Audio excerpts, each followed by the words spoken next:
இலங்கை Vietnam நேரடி விமான சேவை ஆரம்பம்.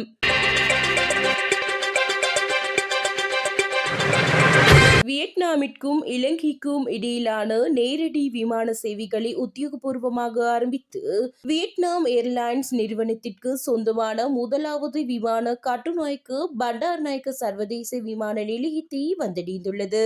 வியட்நாமின் ஹோசிமின் நகரத்திலிருந்து வருகை தந்த VN 671 என்ற இலக்கத்தை கொண்ட இந்த ஏர்பஸ் A320 ரக விமானம் நேற்று இரவு 11:02 மணிக்கு கட்டுநாயக்க விமான நிலையத்தை வந்தடைந்தது.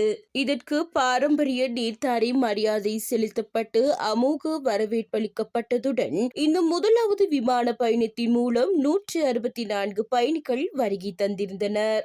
அத்துடன் அதே விமானத்தில் 172 பயணிகள் மீண்டும் வியட்நாம் நோக்கி புறப்பட்டு சென்றதோடு இந்த நேரடி விமான சேவையின் கீழ் வாரத்தில் 3 நாட்கள், குறிப்பாக ஞாயிறு, புதன் மற்றும் வெள்ளி ஆகிய கிழமைகளில் கட்டுநாயக்கவிற்கும் வியட்நாமிற்கும் இடையில் விமான பயணங்கள் முன்னெடுக்கப்பட உள்ளன.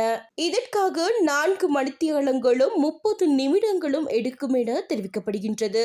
மேலும் புதிய விமான சேவையை வரவேற்பதற்காக கட்டுநாயக்க விமான நிலைய வளாகத்தில் விசேட நிகழ்வொன்று ஏற்பாடு செய்யப்பட்டிருந்ததோடு இதில் பிரதம அதிதியாக இலங்கைக்கான வியட்நாம் தூதுவர் திரின் தி டாம் கலந்து கொண்டார்.